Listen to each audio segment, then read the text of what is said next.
श्रद्धा प्रज्ञायुताक्षय ओम सजल श्रद्धाय विद्महे महाशक्त्यै धीमहि तन्नो भगवती प्रचोदयात्।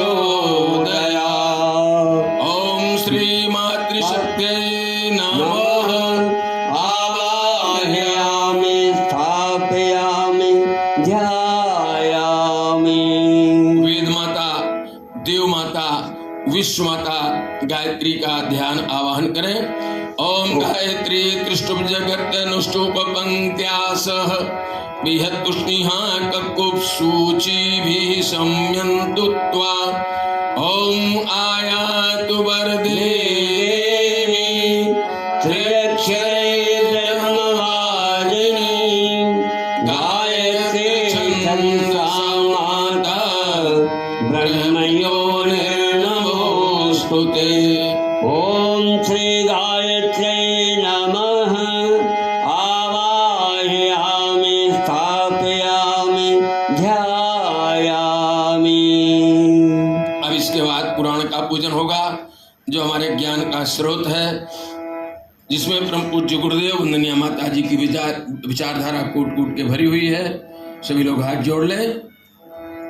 ओम त्वमादिदेवः पुरुषः पुराणः त्वमस्य विश्वस्य परं निधानम् वेत्तासि वेद्यं च परं च धामं त्वया ततं विश्वमनन्तरूपम्।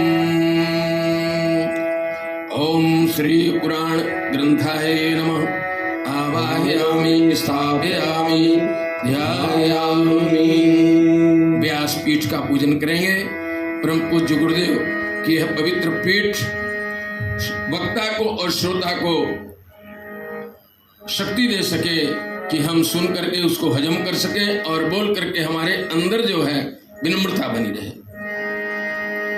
ओम व्यासाय विष्णुरूपाय व्यासरूपाय विष्णवे नमो वै ब्रह्मनिधये वासिष्ठाय नमो नमः।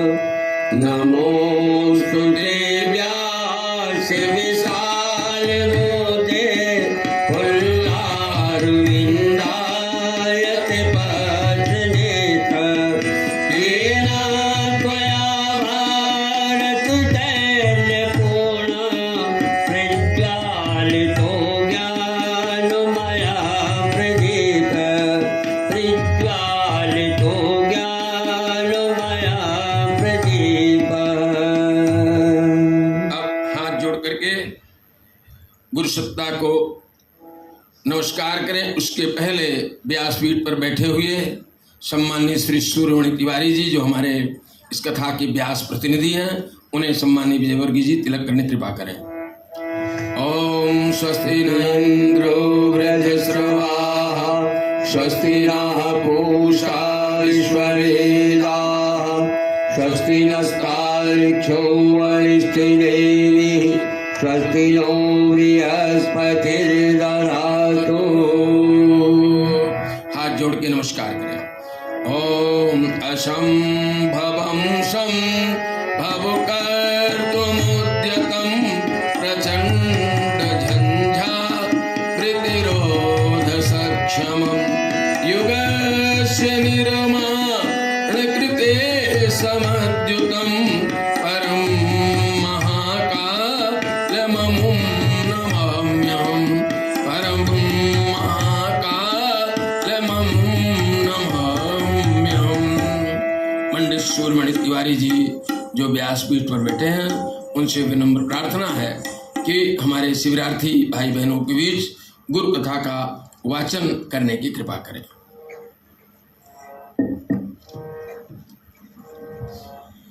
बोलिए वेद माता गायत्री की जय। परम पूज्य गुरुदेव की जय। परम वंदनीय माता जी की जय। यज्ञ भगवान की जय। वेद भगवान की जय। एक बार गायत्री महामंत्र हमारे साथ साथ बोलेंगे।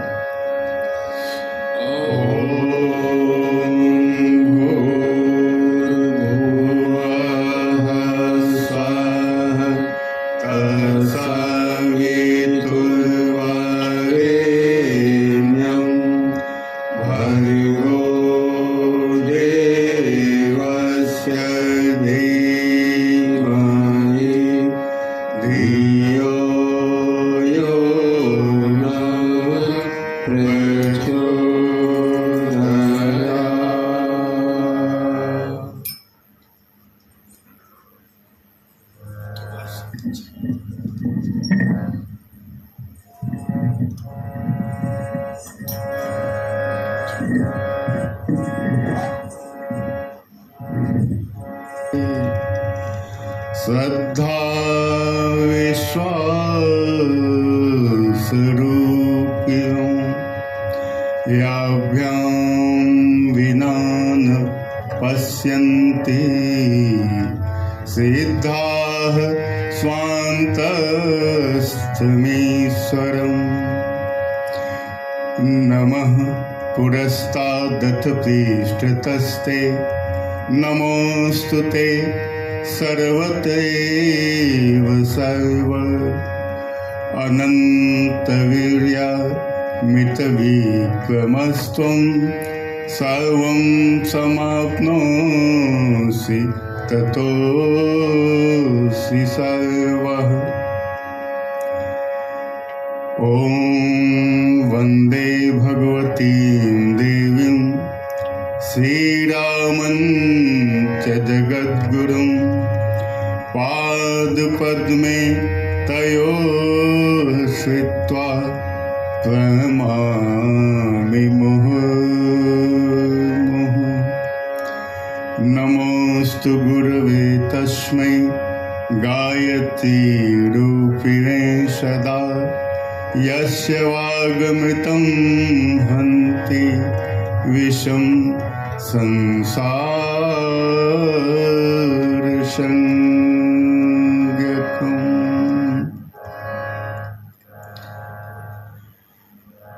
शक्ति स्वरूपा माताओं बहनों देवतुल्य भाइयों, आज की अब कथा आरंभ होती है। अथ से सद्गुरु कथामृतम्।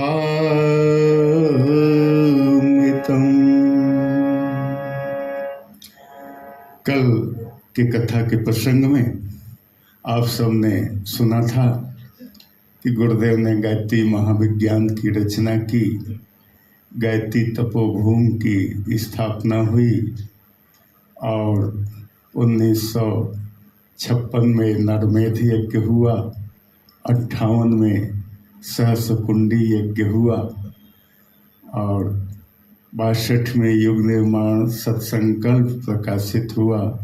युग निर्माण योजना की घोषणा 1963 में हुई और 64 में युग निर्माण योजना पत्रिका का प्रकाशन आरंभ हुआ।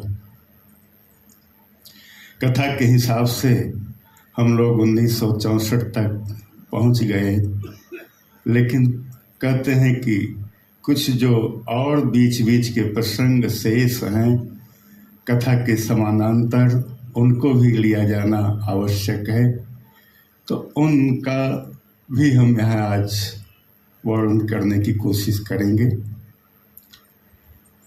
जब गायत्री मंदिर बन रहा था, या आश्रम बन रहा था, उसी बीच में उस युग के धनाढ्य लेकिन भक्तिवान, जिन्हें उद्योगपति कहा जाए, धन दौलत से तो भरपूर थे ही, लेकिन उतनी ही उनके भीतर धार्मिक श्रद्धा और भावना थी। जुगल किशोर बिरला जी गुरुदेव के पास आए। गुरुदेव से उन्होंने कहा कि आचार्य जी, आप ये मंदिर बना रहे हैं और हमें पता लगा है कि आपको पैसे की कठिनाई है, दिक्कत है। यदि आप आज्ञा दें तो मैं इसका खर्च पूरा का पूरा वहन कर सकता हूँ और दे दूँगा। गुरुदेव ने कहा कि ऐसी बात नहीं है, ये मंदिर जो है सबका अपना मंदिर लगना चाहिए, इसलिए सभी के सहयोग से यह बने तो बहुत अच्छा है। यदि आप कुछ सहयोग करना चाहते हैं तो जो आपको उचित लगे कर दीजिएगा, बाकी आपसे पूरी राशि मैं नहीं ले सकता। उन्होंने कहा नहीं, भगवान ने हमको बहुत दिया है, बहुत कुछ है हमारे पास और ऐसे काम के लिए मैं लगाने की कोशिश भी करता हूँ। गुरुदेव ने सीधे सीधे जवाब दिया कि यदि आपको भगवान ने दिया है तो भगवान हमको भी दे सकता है। आपको भगवान की तरफ से मिलता है तो हमें भी भगवान तरफ से मिलेगा। अंत में वे नहीं मान रहे थे तो उन्होंने कहा कि इस मंदिर में श्रमदान अवश्य करने की हमारी इच्छा है। यहाँ आप लोगों ने देखा होगा जब प्रेस की बिल्डिंग बन रही थी तो लोग जाते थे तो वहाँ एक एक दो दो पाँच पाँच तसले सीमेंट वहाँ नींव में डालते थे, ईंट लगाते थे और कोई काम करते थे। कहते हैं कि धन दान ही सब कुछ नहीं होता, बल्कि यदि आवश्यकता हो तो वहाँ श्रमदान भी करना चाहिए। तो उन्होंने कहा कि 5 मजदूर श्रमिक जो काम करेंगे उनका पैसा मैं दूंगा। मैं इस अवस्था में श्रमदान तो नहीं कर सकता, लेकिन उस निमित्त कुछ कर सकता हूँ। गुरुदेव ने कहा कि आपकी जैसी भावना, यह बात आपकी स्वीकार है। तो ऐसे कहते हैं कि संत उद्योगपति थे, लेकिन बहुत विनम्रता के साथ गुरुदेव ने उनको भी संतुष्ट रखा और उनका जो सहयोग था आंशिक उसे भी स्वीकार किया। इस घटना से बिरला जी इतने अधिक प्रभावित हुए कि उनके हृदय से निकला कि इस धरती पर मैंने आज एक सच्चे ब्राह्मण का दर्शन किया। वह ब्राह्मण जो अपरग्रही होता है, कुछ भी नहीं लेता है, समाज के लिए देना ही देना जिसकी भावना होती है। हे गुरुदेव, आप इस युग के सच्चे ब्राह्मण हैं और भगवान स्वरूप हैं, और जब किसी की भेंट भगवान से हो जाए तो भगवान जरूर वरदान देता है, दर्शन देता है, उससे उसको लाभ मिलता है। तो मैं भी आपसे एक वरदान मांगता हूँ, आप देंगे कि नहीं? गुरुदेव मुस्कुराने लगे। उन्होंने कहा कि सेठ जी, आपके पास क्या कमी है? आपके पास भगवान का दिया हुआ सब कुछ है, आपको ऐसी कौन सी आवश्यकता है जिसे आप पूरा करना चाहते हैं? उन्होंने कहा, मेरी एक हार्दिक इच्छा है। वह हार्दिक इच्छा यह है कि जब मेरी मृत्यु होने लगे उस समय आपका दर्शन जरूर हो। कहते हैं कि अंतमति सोगति। मैं भगवान के देवदूतों को देखूंगा कि नहीं? कहते हैं जब व्यक्ति मरने लगता है तो यदि वो कुकर्मी है, दुष्ट व्यक्ति है, तो यम के दूत आते हैं ले जाने के लिए। यदि वो सत्कर्मी है तो उसे लेने के लिए भगवान विष्णु के दूत आते हैं। तो बोले, वे दूत आएंगे नहीं आएंगे, क्या होगा मुझे कुछ नहीं मालूम, लेकिन भगवान का इस धरती पे एक सजीव देवदूत जो आपके रूप में दिखाई दे रहा है, वो आ जाएगा तो मेरी मुक्ति हो जाएगी, मानो मुझे भगवान की प्राप्ति हो जाएगी। लोग बताते हैं कि जब उनका देहावसान हुआ दिल्ली में तो गुरुदेव वहाँ पहुँच गए थे। अंतिम समय में गुरुदेव उनके पास थे और जैसा कि उनकी इच्छा थी कि आपका दर्शन करते हुए मेरा प्राण छूटे, तो वैसी ही इच्छा उनकी गुरुदेव ने पूरी की। दूसरे संत जो गीता प्रेस से जुड़े थे, जयदयाल गोविंदका जी, वे उन्हीं दिनों में यहाँ आए जब तपोभूमि का निर्माण कार्य चल रहा था। उन्होंने गुरुदेव से अपने प्रेस संबंधी कार्यों के लिए परामर्श लिया और यहाँ मंदिर के लिए उन्होंने अपने पास से 101 रुपये निकाल के उस जमाने में दिया। उन्होंने कहा कि आप इसे जरूर मंदिर के कार्य में लगा दीजिएगा। गुरुदेव ने कहा नहीं, आप आए हैं तो कुछ यहाँ हमारे जो परिजन हैं उनको अपना ज्ञान दे के जाइए। तो कहते हैं कि लगभग 1 घंटे की गोष्ठी जयदयाल गोविंदका जी ने यहाँ परिजनों के लिए थी और उसमें गायत्री मंत्र के महत्व को ही उन्होंने बताया था। इस युग में विदेशों में भारतीय संस्कृति को पहुंचाने में इस्कॉन का विशेष हाथ है। इस्कॉन के जो संस्थापक थे भक्ति वेदांत स्वामी, वे गुरुदेव के पास आते थे, कभी गुरुदेव उनके पास जाते थे। गुरुदेव की इच्छा थी कि भारतीय धर्म संस्कृति का जो स्वरूप है वह बहुआयामी रूप में है। यहाँ भजन के माध्यम से, कीर्तन के माध्यम से, कथाओं के माध्यम से, साधनाओं के माध्यम से धर्म संस्कृति के काम किए जाते हैं। तो भक्ति वेदांत स्वामी विदेशों में जाकर वहाँ हरे राम हरे कृष्ण कीर्तन के प्रचार के माध्यम से लोगों में भक्ति भावना उभारते हैं, सद्भावना जगाते हैं। तो एक अच्छे संत हैं। गुरुदेव जब भी जाते वृंदावन दामोदर मंदिर में वे रहते थे, वहाँ गुरुदेव मिलकर आते थे और जब इधर से जाते थे तो गुरुदेव से मिलते जाते थे। एक दिन उनको एक छोटी सी समस्या आई। वे एक अंग्रेजी पत्रिका निकालते थे, back to Godhead, back to Godhead पत्रिका निकाल रहे थे और उन्होंने देखा कि अगले महीने के लिए पत्रिका को छापने के लिए कोई पूंजी है ही नहीं है, कैसे छपेगी। गुरुदेव से उन्होंने परामर्श लिया। गुरुदेव ने पूछा कि आप पत्रिका कैसे निकालते हैं, लोगों तक कैसे भेजते हैं। उन्होंने कहा कि मैं इसे लोगों को वितरित करता हूँ, प्रकाशित करके देता हूँ। कोई पैसा देता है तो ले लेता हूँ, कोई नहीं देता है तो नहीं लेता हूँ। तो बोले इसका मतलब है कि अधिकांश लोग बिना पैसा दिए हुए लेते हैं। बोले ये बात तो सही है, ज़्यादातर लोग पैसा नहीं देते हैं और ले जाते हैं, कुछ ही लोग होते हैं जो पैसा देते हैं। उन्होंने कहा यदि पत्रिका को जिंदा रखना है, आगे चलाना है, तो आप विज्ञापन भले मत लीजिए, लेकिन इस पत्रिका का कोई न्यूनतम मूल्य जरूर लीजिए। अगर न्यूनतम मूल्य नहीं लेंगे तो पत्रिका आप लोगों तक पहुंचा नहीं पाएंगे, इसका छपना बंद हो जाएगा।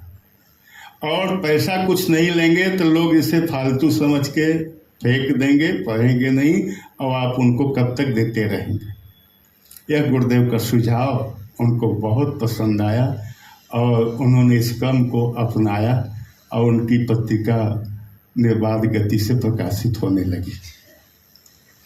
उन्होंने श्रीमद् भागवत का भाष्य किया है, उसकी बहुत अच्छी टीका की है। जब वे टीका करने लगे तो गुरुदेव से उन्होंने आवश्यक परामर्श लिया। गुरुदेव को जो सुझाव संकेत देना था गुरुदेव ने भी दिया और उस कार्य को यहाँ जब असुविधा हो रही थी तो उन्होंने दिल्ली में रह के पूरा किया। हम लोग जो गायत्री परिवार के लोग हैं, हम लोगों ने एक संप्रदाय मान लिया है। आज संप्रदाय का जो आवरण लोगों ने लगा दिया है उसे हमें तोड़ना होगा। हम कोई संप्रदाय नहीं हैं, हम विशुद्ध सनातन धर्मी हैं या हिंदू धर्म के अवलंबी हैं, हमारा अलग से कोई संप्रदाय नहीं। गुरुदेव ने कहा गायत्री परिवार कोई संप्रदाय नहीं, गायत्री परिवार एक आंदोलन। हिंदू धर्म, सनातन धर्म, भारतीय संस्कृति को जागृत करने के लिए और इसमें आए हुए दोषों को हटाने के लिए हमने आंदोलन खड़ा किया है। कोई हमारा मन नहीं है कि हम एक कोई संप्रदाय बना के चलें, जैसे सिख संप्रदाय बना है, जैन संप्रदाय बना है, वैसे गायत्री संप्रदाय बन के और अपनी मूल धारा से अलग थलग हो जाए। गुरुदेव की ये नियत नहीं थी, आज भी नहीं है। हम लोगों को भी इस दिशा में सोचना चाहिए कि हम लोग आंदोलनकारी हैं, विचार क्रांति के हम स्वयं सेवक हैं, सैनिक हैं। संप्रदाय नहीं, हमारा धर्म वही है, हमारी संस्कृति वही है, सब कुछ वही है। यदि समाज से कुछ अलग हट के हम काम करते हैं तो इसलिए करते हैं कि जहाँ जो विकृतियाँ आ गई हैं उनको हम धो सकें, जहाँ जो अच्छाइयाँ पैदा करनी है उन अच्छाइयों को हम पैदा कर सकें, उन्हें हम ला सकें। जब गुरुदेव का काम इस तरह से चलने लगा तो तमाम अच्छे अच्छे लोगों ने उनके काम के महत्व को समझा। भारत में जब भारतीय कम्युनिस्ट पार्टी की स्थापना हुई तो उसके जो संस्थापक थे सत्यभक्त जी, वे 5 लोगों को लेके 1925 में भारत में पहली बार भारतीय कम्युनिस्ट पार्टी की स्थापना की। लेकिन जब गुरुदेव की विचारधारा को उन्होंने देखा कि आचार्य जी तो पूरे विश्व के कल्याण की योजनाओं को लेकर चलते हैं, तो उन्होंने अपने उस पार्टी से जिसके वो संस्थापक माने जाते हैं उसी से उन्होंने इस्तीफा दे दिया। उन्होंने कहा नहीं, अब हमें हमारे मन का कोई संत मिल गया है और वो संत परम पूज्य गुरुदेव के रूप में उन्होंने देखा और गुरुदेव का साथ देने का निश्चय किया। उसके बाद वे यहाँ गायत्री तपोभूमि आ गए 1960 के लगभग, और 1985 में उनका स्वर्गवास हुआ। तब तक यही गुरुदेव की साहित्यिक गतिविधियों में अपनी सेवाएं देते रहे। साहित्य सृजन में, संपादन आदि में उनका बहुत अच्छा योगदान रहा है। तो सत्यभक्त जी का प्रसंग इसलिए यहाँ लाना पड़ा क्योंकि मिशन के लिए जिन लोगों ने अपने खून पसीना लगाया है उनको इस कथा के माध्यम से जरूर याद किया जाना चाहिए। उनकी एक बेटी यहाँ रहती थी, बहुत सरल स्वभाव, निश्चल स्वभाव। कभी अगर उनको किसी को डांटना होता था तो तुरंत मुंह पे डांट देती थी। हम लोग यहाँ जब आए थे तो खूब उनका स्नेह मिला। उन्हें सब प्यार से माया बुआ बोलते थे। माया बुआ अब नहीं है, लेकिन उनका स्नेह, उनकी सरलता आज भी लोगों को याद में आती है, उनकी स्मृति बनी हुई है। उसके बाद हम इस कथा को आगे बढ़ाते हैं। कहते हैं गुरुदेव जब जब राष्ट्र पे कोई संकट आया, कोई आपदा आई, उन्होंने सब कामों को रोक कर उस संकट को हटाने मिटाने में अपनी शक्ति को लगा दिया और अपने परिजनों को भी लगा दिया। समय था 1962 सन का, जब चीन ने भारत पर आक्रमण कर दिया। गुरुदेव ने उस समय कहा कि चीन जो है आतताई है, आक्रमणकारी है और उसका हम सभी को मुकाबला करना है। और उन्होंने पत्रिका में और मौखिक रूप से लोगों को कहा कि आप लोग तन से, मन से, धन से जितना बन सके देश की सुरक्षा के लिए सहयोग दीजिए। और लोगों ने दिया और इसके लिए उन्होंने विशेष रूप से गायत्री साधना भी चलाई थी कि आध्यात्मिक शक्ति भी काम में आए, ऐसा भी प्रयास उन्होंने किया था। इस तरह से उनके प्रयासों को लोगों ने देखा तो सब ने उसे महत्व दिया। राजा महेंद्र प्रताप जिन्होंने कि यहाँ प्रेम महाविद्यालय बनाया है, गुरुदेव के बड़े प्रशंसक थे और उनके कार्यों की हमेशा प्रशंसा करते थे। वे आते थे तो गुरुदेव से मिले बिना नहीं जाते थे। यशपाल जैन एक बहुत अच्छे साहित्यकार हुए हैं दिल्ली। उन्होंने जो है जब गुरुदेव के साहित्य को पढ़ा देखा तो जैसे कि एक बार सर राधा कृष्णन ने कहा था कि यदि यह साहित्य मुझे पहले मिला होता तो मैं राजनीति में न आता, आचार्य जी के साथ आध्यात्म का प्रशिक्षण ले रहा होता। ठीक ऐसे ही शब्द साहित्यकार सर्वोदयी नेता यशपाल जैन ने कहा। उन्होंने कहा यदि आचार्य जी के संपर्क में मैं पहले आ गया होता तो मैं और अपनी गतिविधियों को छोड़कर इनके मार्गदर्शन में एक सफल जीवन जी रहा होता। 1964 का दिन लुधियाना पंजाब में एक सर्वधर्म सम्मेलन हुआ।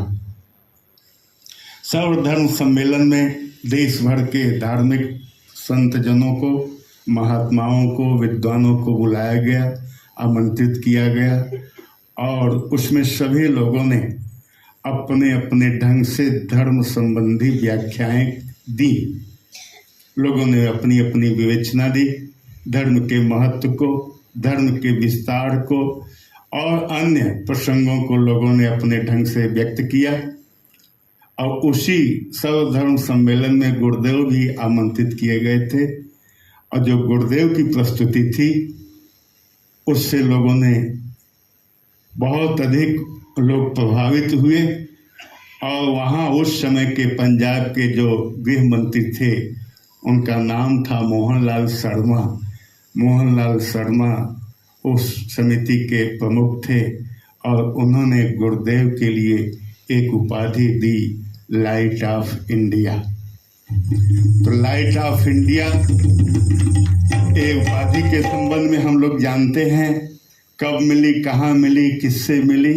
तो उसी की बात है कि लुधियाना पंजाब में सर्वधर्म सम्मेलन और उसमें पंजाब सरकार के जो तत्कालीन गृह मंत्री थे मोहनलाल शर्मा, उनके माध्यम से गुरुदेव को लाइट ऑफ इंडिया की उपाधि मिली। इस तरह से एक कथा तो मिशन संबंधी जो हम लोग कल 64 तक पहुंचा चुके थे, लेकिन उसी के समानांतर जो अन्य प्रसंग हैं उनको भी लेते चलेंगे तो अधिक अच्छा रहेगा, तभी सभी बातें अच्छे ढंग से आ पाएंगे। ये 64 का समय बीतता है, 65 आता है। पाकिस्तान हमेशा से नापाक काम करता है। नाम है पाकिस्तान लेकिन काम पाकिस्तान के सब भारत विरोधी होते। पाकिस्तान जो कि भारत की तुलना में किसी भी रूप में समर्थ नहीं है, सक्षम नहीं है, लेकिन पाकिस्तान ने 1965 में भारत पे आक्रमण कर दिया। उस पाकिस्तान के आक्रमण से लोग यहाँ बहुत दुखी हुए, आक्रोश में हुए। पंडित नेहरू का देहावसान हो चुका था और शास्त्री जी प्रधानमंत्री बने थे। उन्होंने अपने ढंग से मोर्चा संभाला, नेतृत्व किया और उसमें पाकिस्तान को पराजय मिली, भारत विजयी हुआ। भारतीय सैनिकों और शासकों का जो योगदान था वो तो था ही, लेकिन गुरुदेव ने कहा है हमारे देश की बात है और हम लोग गायत्री परिजन लोग भी इसके लिए कुछ करें। तो उन्होंने उन दिनों में क्लीम बीज मंत्र लगा के, गायत्री मंत्र में क्लीम बीज मंत्र लगाया जाता है शक्ति अर्जन के लिए। ओम भूर्भुवः स्वः क्लीं क्लीं क्लीं तत्सवितुर्वरेण्यं भर्गो देवस्य धीमहि धियो यो नः प्रचोदयात् क्लीं क्लीं क्लीं ओम। तो क्लीं बीज मंत्र लगा के गुरुदेव ने 1965 में जब कराया साधकों से, परिजनों से, ताकि जो उसकी आध्यात्मिक ऊर्जा उत्पन्न हो वो हमारे देश की सशक्तता के लिए, मजबूती के लिए काम आए। 1966 का जो प्रसंग है वह गोरक्षा आंदोलन को सफल बनाने के लिए था। हम आप सभी जानते हैं कि 1966 में भारतीय संसद के सामने साधुओं ने, संतों ने, महात्माओं ने गौ रक्षा के लिए आंदोलन खड़ा किया। वहाँ धरना प्रदर्शन हुए, लेकिन तत्कालीन जो सरकार थी उसने कोई ध्यान नहीं दिया और उस कहा जाए कि निकम्मी सरकार ने उन साधु महात्माओं के ऊपर गोली चलवा दी और उन गोलियों से कई सारे साधु महात्मा वहाँ शहीद हो गए, उनकी मृत्यु हो गई, कितने घायल हुए, लेकिन शासन दस्त से मस्त नहीं हुआ। जो शासन गौरक्षा के लिए जब देश को आज़ादी नहीं मिली थी तो जो लोग कहते थे कि नहीं, आज़ादी मिलते ही हम गौ रक्षा के लिए, गौ संवर्धन के लिए, गौ सेवा के लिए बहुत से कानून बनाएंगे, ऐसा करेंगे, वैसा करेंगे, लेकिन वही लोग जब शासन में आ गए, सत्ता पा गए, तो उन लोगों ने कुछ भी नहीं किया। उल्टे उन गौ रक्षकों पे जो आंदोलन कर रहे थे उन लोगों ने गोली चलवाया और कहते हैं कि फिर उसी समय उन साधु संतों ने साफ दिया कि जिसके चलते, जिसके नेतृत्व में यह हुआ है, वह अवश्य ही इसी तरह उसकी मौत होगी, इसी तरह वह मौत को प्राप्त करेगा। और हम आप जानते हैं कि जिस तिथि को गोपाष्टमी को एक काम हुआ था, उसी तिथि को भारत में वह घटना हुई कि लोगों को लगा कि नहीं, उन संतों का साफ जो है फलित हुआ। वास्तव में अत्याचार, अन्याय किसी का नहीं चलता है। तो 1966 के अभियान को सफल बनाने के लिए गुरुदेव ने अपने गौ सेवक जत्थे को भी यहाँ से भेजा था। शंभू सिंह हांडा जो कि राजस्थान के प्रतिनिधि थे, यहाँ रहे भी हो, तो उनको भेजा। गुरुदेव ने कहा भाई हमारी तरफ से भी लोग उस आंदोलन में सम्मिलित हों, हमको ऐसा करना चाहिए। और आम जनता से, आम लोगों से, आम परिजनों से उन्होंने कहा कि भाई आप लोग गायत्री मंत्र में ह्रीम बीज मंत्र लगा के उसका प्रयोग कीजिए। तो ह्रीम बीज मंत्र लगा के लोगों ने उस समय गौ माता के प्रति अपने कर्तव्य पालन के रूप में जब अनुष्ठान पूरा किया था। ये 1966 की बात है। अब हम सब आगे बढ़ते हैं। उसके पहले एक भजन विश्वनाथ जी दे रहे हैं, उसे आप सुनें।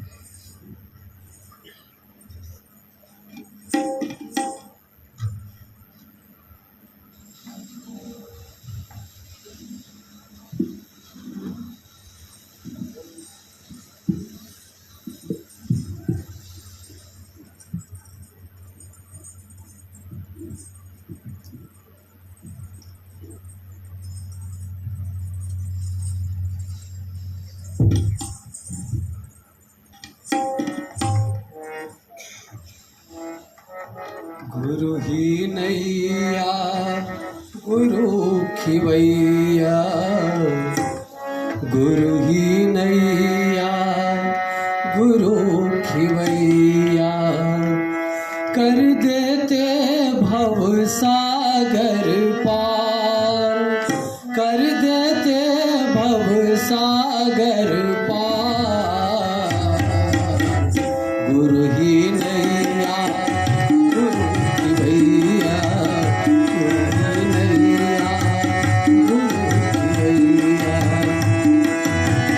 सद्गुरु सब भव बंधन काटे, सद्गुरु सब भव बंधन काटे, करते भक्तों का उद्धार। गुरु ही नैया गुरु खिवैया, गुरु ही नैया गुरु खिवैया।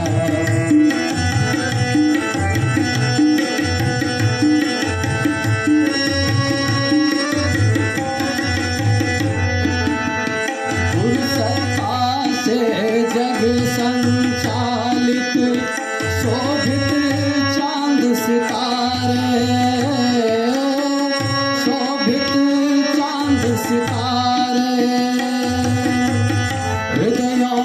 शुभ भक्ति जगा कर गुरु भक्तों को तारे,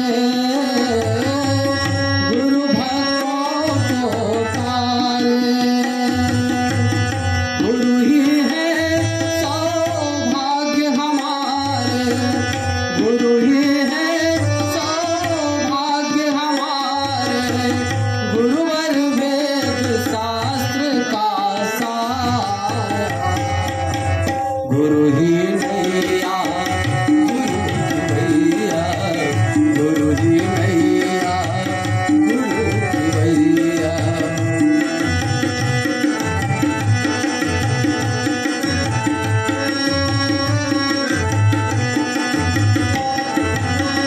सुख के आगर प्यारे सद्गुरु, सुख के सागर प्यारे सद्गुरु। गुरु ही प्रेम के आगर, गुरु ही प्रेम के आगर। ज्ञानांजन गुरुदेव लगावे गागर में वे सागर,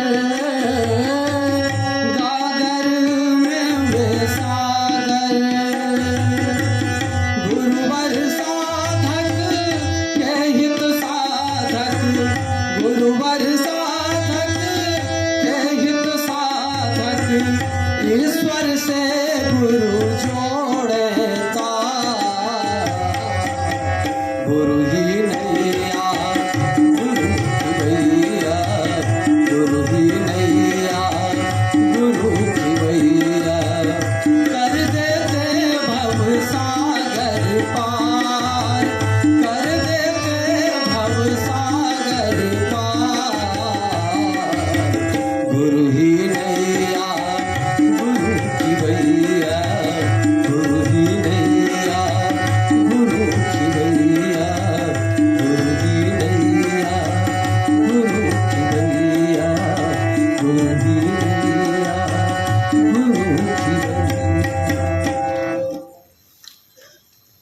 गुरुदेव उन दिनों क्षेत्रों में जाते थे कार्यक्रम कराने के लिए, तो कई कार्यकर्ता यहाँ गायत्री तपोभूमि में स्थायी रूप से रहने के लिए, कार्य करने के लिए आ चुके थे। तब तक एक बार गुरुदेव जा रहे थे एक कार्यक्रम हेतु ट्रेन में। जैसे ही वे डिब्बे में चढ़े, अपने उस कार्यकर्ता स्वयंसेवक को लेकर देखा कि ट्रेन में सीटों पे जगह नहीं है, जगह नहीं है। तो जगह कभी कभी ऐसा होता है कि किसी को बैठने को नहीं मिलती और कोई टांग फैला के सो जाता है, लेटा रहता है। झगड़ा न हो जाए इसलिए लोग बोलते नहीं हैं, भाई जान दो। और बोलो तब भी कोई नहीं उठता है, कोई तो उठ जाता है। तो गुरुदेव थे और उनके साथ उनका कार्यकर्ता, दोनों लोग घुसे सामान्य डिब्बे में। कोई जगह देने को तैयार नहीं। तो उन्होंने एक व्यक्ति से कहा, गुरुदेव ने कहा, उन्होंने कहा भाई ऐसा है, ये हमारे गुरु जी हैं, इन गुरु जी को थोड़ा सा बैठने की जगह दे दो। और जो कार्यकर्ता थे वो शुक्ला जी थे, रमेश चंद्र शुक्ला। रमेश चंद्र शुक्ला खूब दाढ़ी रखते थे, बड़ा भव्य शरीर, जटाजूट, गुरुदेव जैसे तो वही लग रहे थे। जब गुरुदेव ने कहा कि मेरे गुरु को थोड़ा सा जगह दे दो, हमारे गुरु जी बैठ जाएं, तो शुक्ला जी को लगा है गुरुदेव क्या बोल रहे हैं। गुरुदेव ने संकेत किया कि चुप रहो, तुम कुछ मत बोलो, अभी कुछ बताओ मत, कोई बात। तो वहाँ लोग जब उनकी दाढ़ी को देखा, उनकी वेशभूषा को देखा, उनके स्वरूप को देखा, तो उनको जगह दे दी। अब शुक्ला जी को गुरुदेव ने बिठा दिया। दो में से एक आदमी को बैठने की जगह तो मिल गई।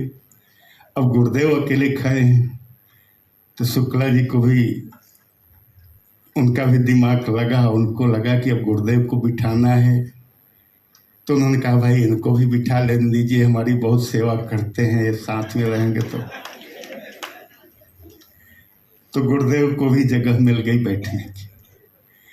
तो गुरुदेव किस किस ढंग से लोगों के बीच यात्राएं करके जाते थे और वहाँ जो है लोगों को मार्गदर्शन देते थे, लोगों की समस्याएं सुनते थे और वहाँ गायत्री परिवार को मजबूत बनाने के लिए जो कुछ हो सकता था वो सब करते थे।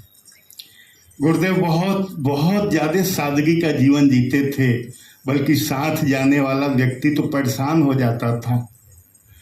गुरुदेव ने भुने हुए चने ले लिए, लाई गुड़मुआ ले लिया, गुड़ ले लिया, सत्तू ले लिया, इनसे काम चला लेते थे। कई कई हफ्ते की यात्रा होती थी, आने जाने में समय लगता था, वो तो इस पे रह जाते थे, लेकिन साथ वाला सोचता था कि कहाँ से कैसे हमसे निभेगा ये कठिन। एक जगह गुरुदेव अजमेर में जा रहे थे। अजमेर में जब जा रहे थे तो वहाँ जो है जिस ट्रेन में वे बैठे थे उसी ट्रेन में एक महिला थी। महिला बहुत दुखी थी, उनके आंखों से आंसू निरंतर बह रहा था।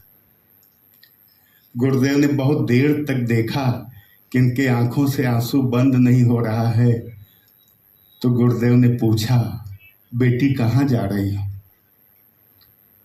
उस महिला ने बताया कि ऐसा है, अजमेर में एक कार्यक्रम होने वाला है, वहाँ कोई महात्मा जी आने वाले हैं, उनको मैं देखने जा रही हूँ। और महात्मा जी तो गुरुदेव ही थे। गुरुदेव ने अपना परिचय नहीं दिया। उन्होंने कहा, बेटी महात्मा जी को देख के क्या करोगी? उनसे कुछ मांगना है, कुछ कहना है?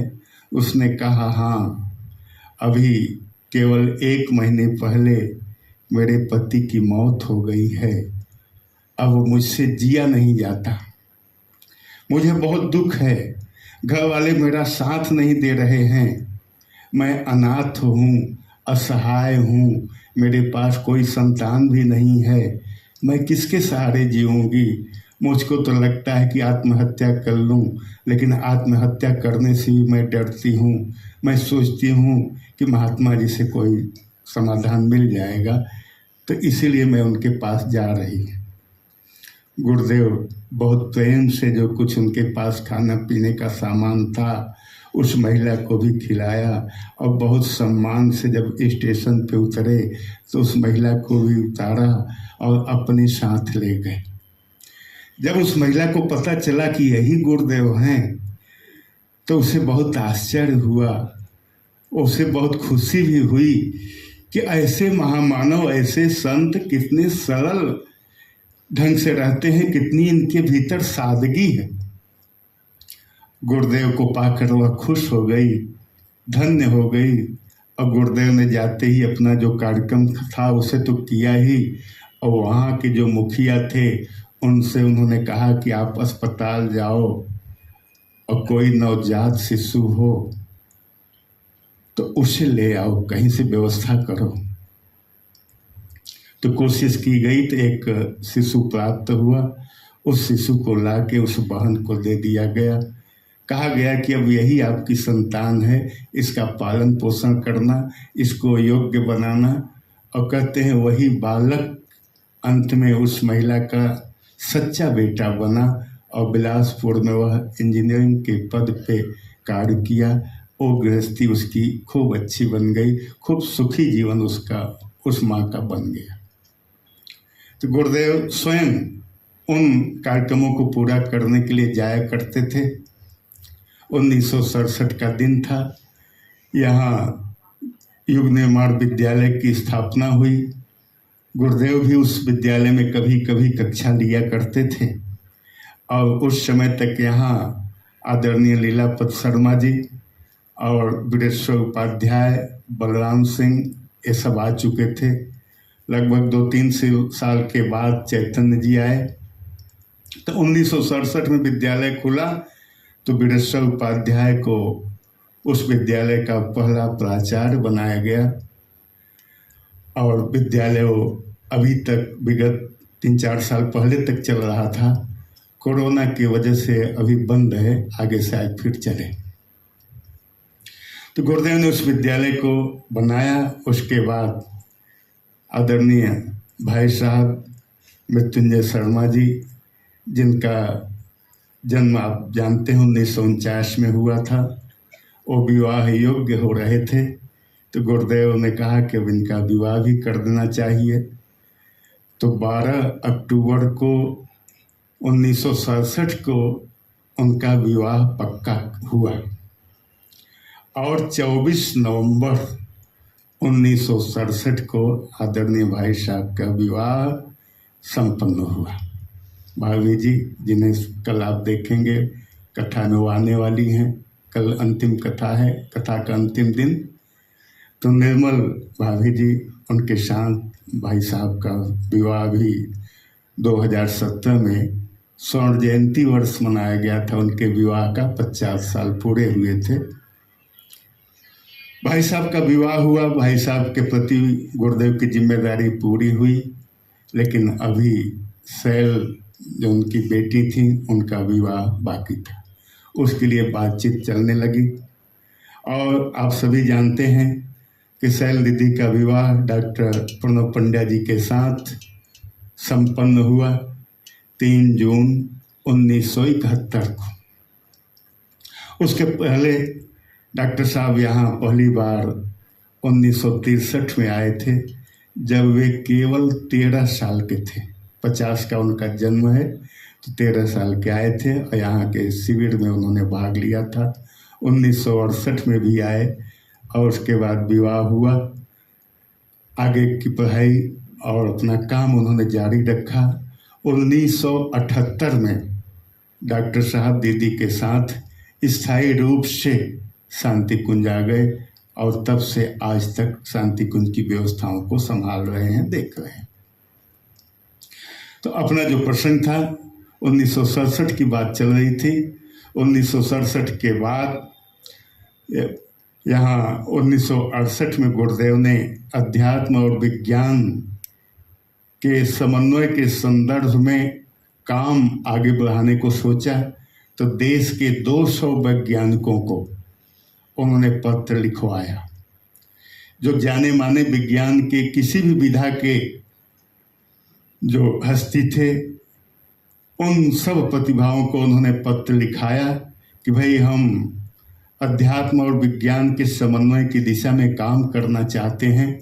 आप लोग यदि कुछ हमारे काम में सहयोग दे सकें तो हमें सहयोग दीजिए। कहते हैं कि उन लोगों ने जो गुरुदेव के लिए मैटर भेजा, अध्यात्म और विज्ञान से संबंधित लगभग 20,000 पृष्ठों का मैटर गुरुदेव ने मंगाया, एकत्र किया और उसके आधार पे काम आरंभ हो गया।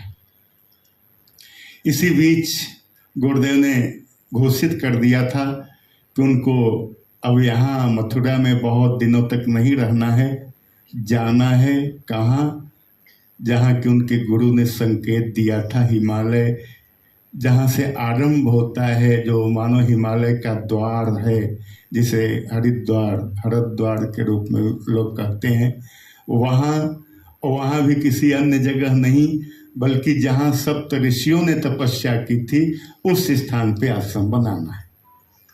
तो इसके लिए गुरुदेव तत्पर थे और 1968 में ही उन्होंने हरिद्वार के उस क्षेत्र का दौरा किया जहाँ की शांति कुंज को बनाया जाना था। और उस प्रसंग में गुरुदेव के माताजी के संबंध में विद्वान लोग, ऋषि लोग अपना जो अभिमत दिए हैं उसे आप इस श्लोक के माध्यम से सुनेंगे। ध्यानेन दृष्टं ऋषियों द्वारा स्थलं हरिद्वार समीपमासे विश्वादिमितस्य तपोधनस्य यत्रावतेराहृदि चाद्यशक्तिः तस्यैव स्थानस्य गवेषणाय स्थलानि भूयांसि विलोकयन् सः ततः समस्तानुसक्तगाङ्गं निश्चेत्य भूमिं कृतवान् स्वहस्ते। परम पूज्य गुरुदेव बनिया माता जी दिव्यदर्शी थे, वो सब कुछ जानते थे क्या होगा कैसे होगा। फिर भी जैसे कहते हैं कि भगवान राम आए तो मानव अनुरूप उन्होंने लीला दिखाई। जैसे एक सामान्य व्यक्ति होता है उसी ढंग से उन्होंने अपनी लीला दिखाई। लोगों से सलाह लेना, पूछना, समस्या का हल निकालना, उस काम को पूरा करना। तो गुरुदेव का भी लगभग ऐसे जीवन था।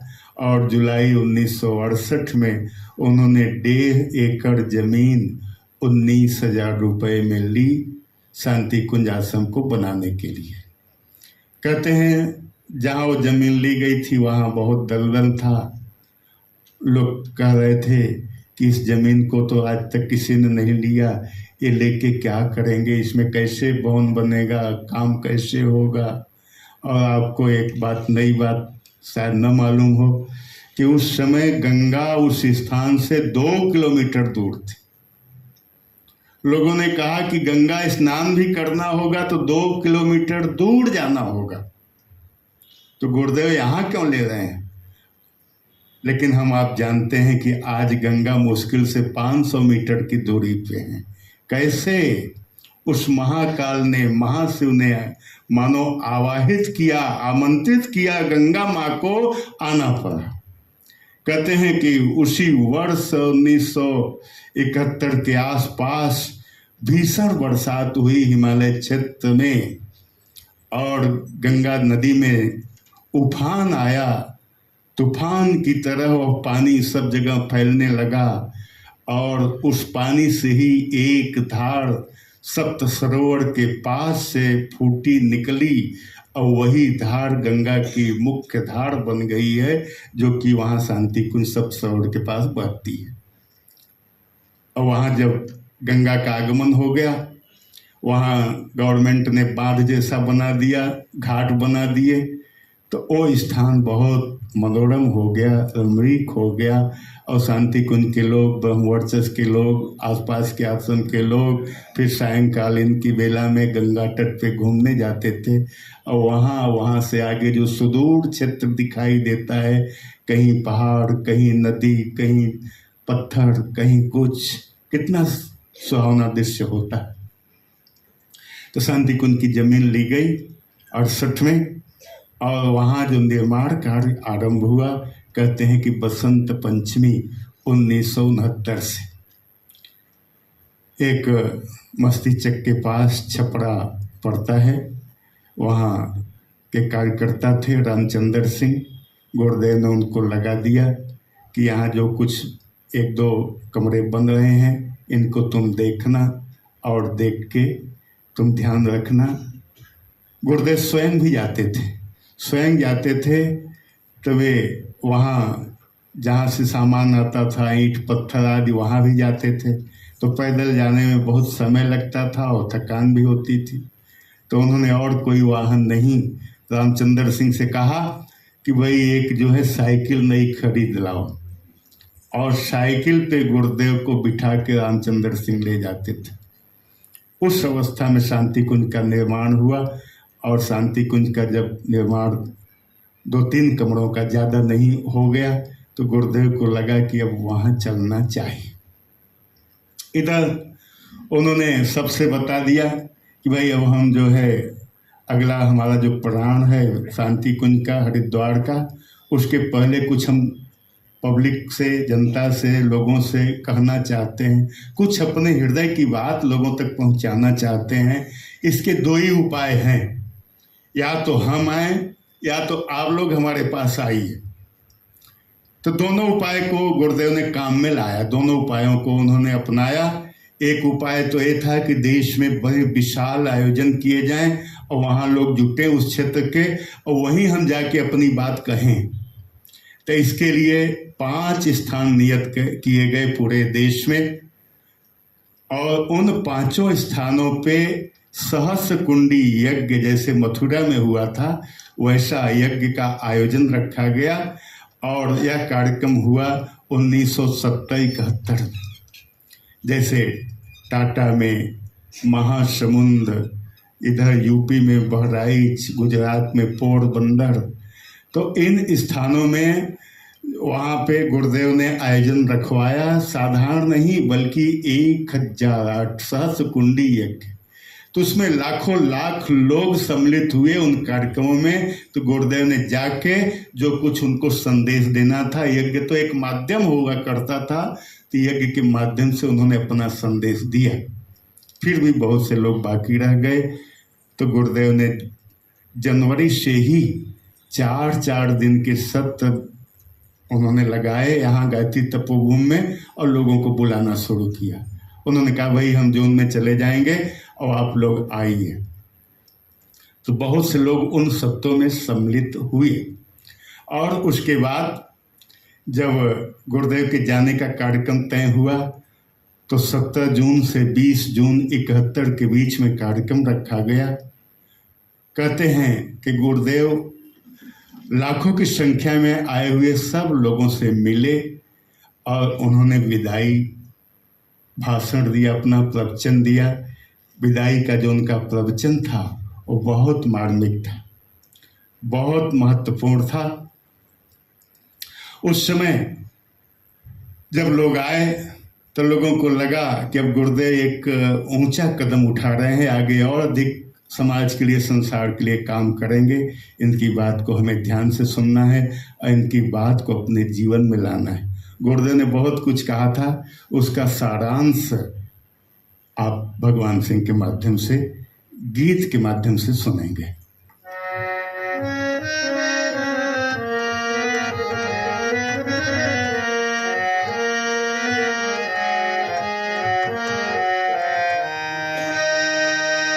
जीवन पथ उतना कठिन नहीं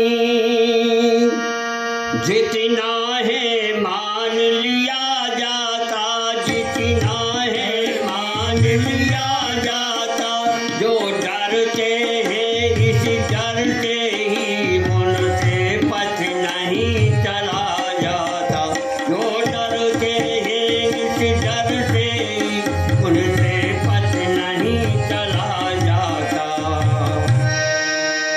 हिम्मत वाले मेहनत वाले चलते हैं लक्ष्य भी पाते हैं, चलते हैं लक्ष्य भी पाते हैं। संशय में पड़े हुए ही बस बीच मार्ग में रह जाते हैं। संशय में पड़े हुए ही बस बीच मार्ग रह जाते हैं। जैसा चाहो बन सकते हैं, इसमें नहीं है कुछ भी संशय, इसमें नहीं है कुछ भी संशय। वो छोड़ पाते और पराक्रम यति साहस और धैर्य घेरे थे, साहस और धैर्य महाने थे। वो पुरुषार्थ पराक्रम यति साहस धैर्य और नेते। गुरुदेव ने कहा कि हमें आत्मविश्वास जगाना है और इस विश्वास को लेके चलना है कि हम अपने भाग्य के निर्माता स्वयं हैं। हम जैसा चाहें वैसा अपने आप को बना सकते हैं और हम जैसा चाहें अपने समाज को बना सकते हैं। और हमें समाज को बनाने के लिए प्रयत्न करना है। जब गुरुदेव यहाँ से जाने लगे तो लीलापत शर्मा पंडित जी उन्होंने कहा गुरुदेव हम लोग अनाथ हो जाएंगे, आप सर्वशक्तिमान हैं, ऐसा लोगों ने अनुभव किया है। आप बहुत समर्थ हैं, परमात्मा के अवतारी चेतना के प्रतीक हैं, अवतार रूप में हैं, फिर भी आप कोई एक स्थूल संरक्षण प्रतीक हम लोगों को देकर जाइए। गुरुदेव के चरणों में उन्होंने एक खड़ाऊँ पहनाया, माता जी के चरणों में पहनाया, और माता जी गुरुदेव के पहने हुए खड़ाऊँ आज भी गायत्री मंदिर में स्थापित हैं। गुरुदेव मानो उसी के माध्यम से इस तपोभूमि को संरक्षण देते हैं, शक्ति देते हैं और मार्गदर्शन देते हैं। जैसे भरत जी ने भगवान श्री राम की पादुका को रख के व्यवस्था संभाली थी, वैसे पादुकाएं हैं और व्यवस्था प्रशासन सब निमित्त मात्र है। सारी योजना, सारा खेल गुरुदेव का चल रहा है। इस तरह से गुरुदेव यहाँ से 20 जून 71 को गए, और जब गुरुदेव गए तो उसी रात तो हरिद्वार पहुँच गए। कहते हैं केवल 10 दिन वे वहाँ रहे और 10 दिन के बाद हिमालय यात्रा पे चले गए। हिमालय यात्रा पे क्यों गए? क्योंकि उनके गुरु का आदेश था। वो अपने गुरु की बात को कभी नहीं काटते थे।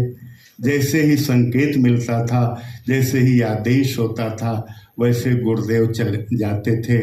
जिसके लिए वो बुलाते थे उस काम को पूरा करते थे।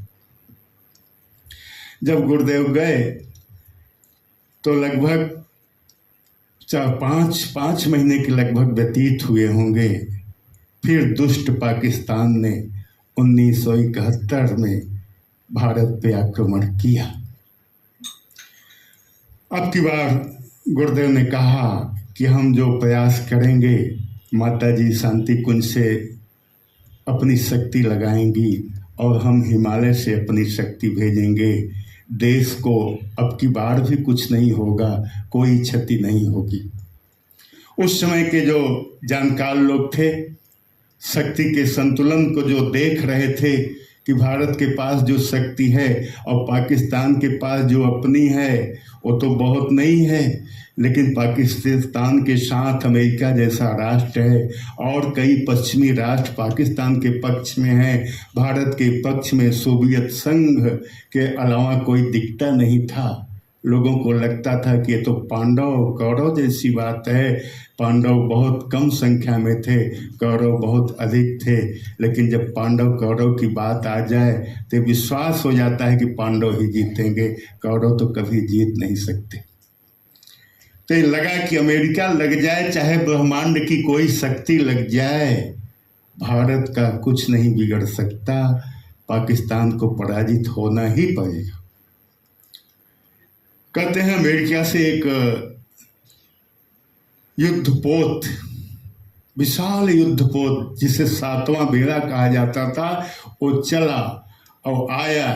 5 और 6 दिसंबर को समाचार मिला लोगों को कि अब वो हिंद महासागर में बंगाल की खाड़ी के समीप पहुंच रहा है और उसके माध्यम से अब भारत पे आक्रमण होना ही है।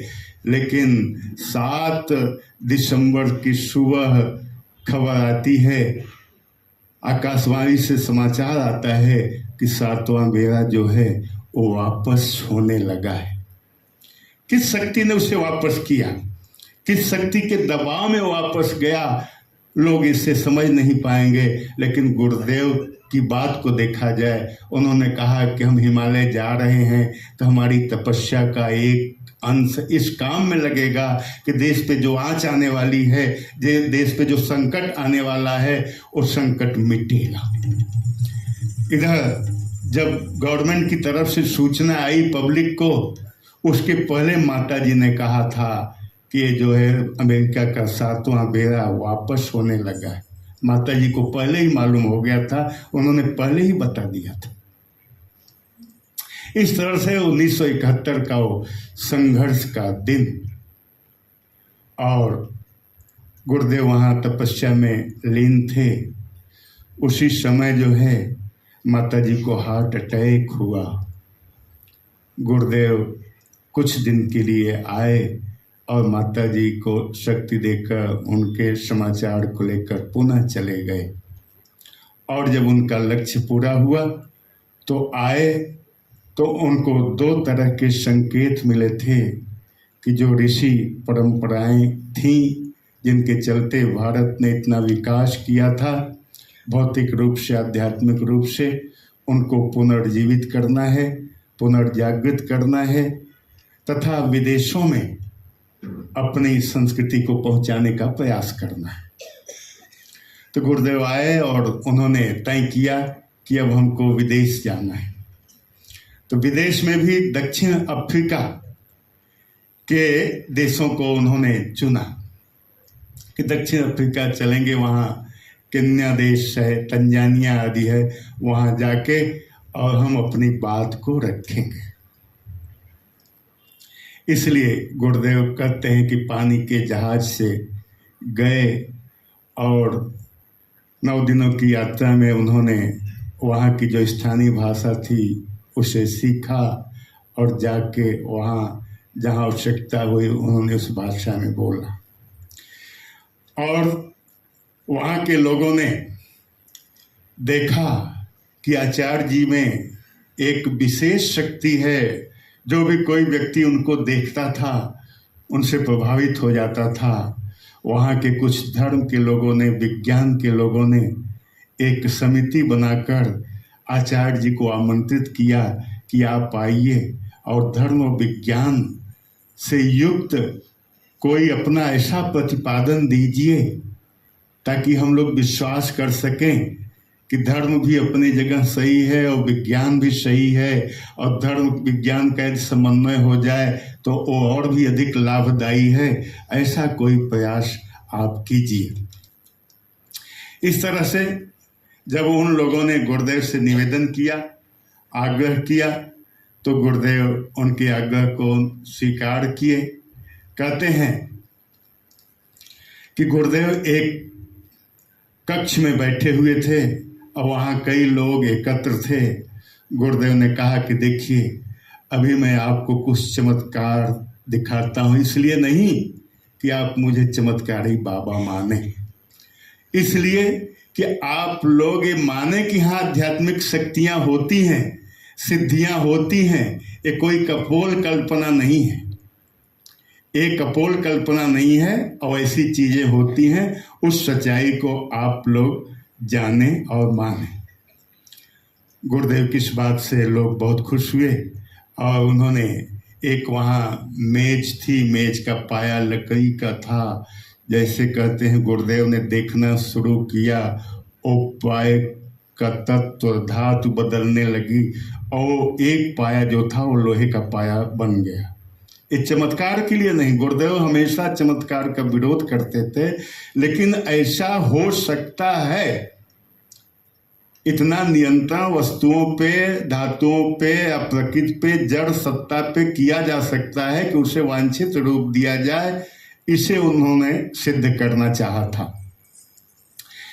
लोहे का गोला कहते हैं रखा गया था। गुरुदेव ने उसे देखा और उनकी दृष्टि के प्रभाव से और धीरे धीरे ऊपर उठने लगा और एक सीमा पे जाके गुरुदेव ने उसे निराधार स्थिर कर दिया, ऐसा बताया जाता है। एक प्रोफेसर इसरार थे, मुसलमान धर्म के अनुयायी, वे इन बातों को नहीं मानते थे, लेकिन जब गुरुदेव के इन चीज़ों को उन्होंने देखा तो उनको भी विश्वास हो गया कि जो काम विज्ञान नहीं कर सकता है उसे ऐसी सिद्धियां कर सकती हैं, ऐसे साधक कर सकते हैं। और भारत में ये सिद्धियां और ऐसे साधक बहुतायत रूप में पाए जाते हैं। लगभग 2.5 महीने गुरुदेव विदेश प्रवास में रहे। दिसंबर 1972 में गए थे और वे जो है फरवरी में 73 में आ गए। तो आते ही उन्होंने यहाँ कई तरह के सत्र चलाए। जब गुरुदेव गए थे तो उनकी जो पारिवारिक जिम्मेदारी मथुरा में थी वो लगभग पूरी हो चुकी थी, क्योंकि आदरणीय भाई साहब का विवाह हो गया था, शैल दीदी का विवाह हो गया था, और जो उनकी माँ थी ताई जी, जिन्होंने कहा था बेटा तू हमको कभी छोड़ के हिमालय या कहीं नहीं जाएगा, उन माँ का भी जब स्वर्गवास हो गया 12 फरवरी 71 को, तब वे शांति कुंज गए या हिमालय गए। सब जिम्मेदारियों को उन्होंने यहाँ निपटा दिया था। अब उन्होंने सोचा कि हमारे मिशन में जो कार्यकर्ता लोग हैं वे प्राणवान बने, उनके अंदर प्राण चेतना जागृत हो और हमारे मिशन का काम करें। इसके लिए उन्होंने प्राण प्रत्यावर्तन सत्र चलाया। आदरणीय पांडे जी भाई साहब, आदरणीय तिवारी जी बैठे हैं, आप लोगों में भी कोई ऐसे होंगे जो उस समय से गुरुदेव से जुड़कर उस समय चलने वाले शिविरों में आप लोगों ने भाग लिया होगा। तो प्राण प्रत्यावर्तन सत्र, आदरणीय पांडे जी तो यहाँ जब तपोभूमि में शिविर चलते थे उनमें भी कई में आए और भाग लिए। आपका बड़ा घनिष्ठ संबंध संपर्क गुरुदेव से रहा। तिवारी जी को भी उनके सानिध्य में रहने का मौका मिला। हमारे प्रमोद माट साहब बैठे हैं, एक बड़ी अच्छी बात बताते हैं गुरुदेव के लिए कि जब गुरुदेव यहाँ से जा रहे थे तो कहते जा रहे थे कि भाई चलो जल्दी है, जल्दी करना है। अर्थात आदरणीय माट साहब को ये संकेत मिला कि भाई कभी किसी काम में हमको विलंब नहीं करना है, गति देनी है, बढ़ना है तो बढ़ते जाना। कुछ ऐसा भाव, ऐसी प्रेरणा आपने उस कथन से ले लिया। गुरुदेव के पास तक नहीं गए, यहाँ सामने वाले सड़क से जा रहे थे, साइकिल से थे, उतरे भी नहीं, लेकिन गुरुदेव के उस छोटे से संदेश को आपने अपने जीवन में धारण कर लिया। तो 1973 में जो सत्र चले, कई तरह के सत्र चले। 74 में रामायण सत्र चला, वानप्रस्थों के लिए 3-3 माह के वानप्रस्थ सत्र चले और बहुत सारे काम उन दिनों में होने लग गए। 74 में ही हरिद्वार में महाकुंभ का आयोजन था, वहाँ करपात्री जी आए हुए थे। करपात्री जी पहले तो गुरुदेव का बहुत विरोध करते थे, लेकिन जब बाद में उन्होंने गुरुदेव के संबंध में अच्छी तरह जान लिया तो उनके प्रति उनकी भावना बदल गई और समर्थन की बात बोलने लग गए।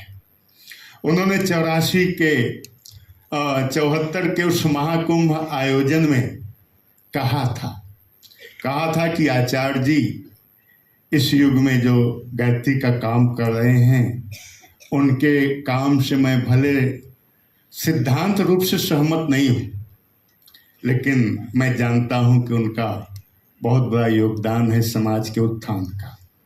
यह कोई काल्पनिक बात नहीं है। आपको ये भी बता दें कब कहा, कैसे कहा, किस प्रसंग में कहा। जब वो कुंभ का मेला लगा हुआ था, एक आश्रम में वे उपस्थित थे, तो उस समय उनकी ख्याति बहुत थी। तमाम लोग, पत्रकार लोग, संवाददाता लोग उनके पास जाते थे। तो टाइम्स ऑफ इंडिया समूह के एक पत्रकार थे हरिदत्त शर्मा, तो वो गए और उन्होंने इस प्रश्न को उठाया था।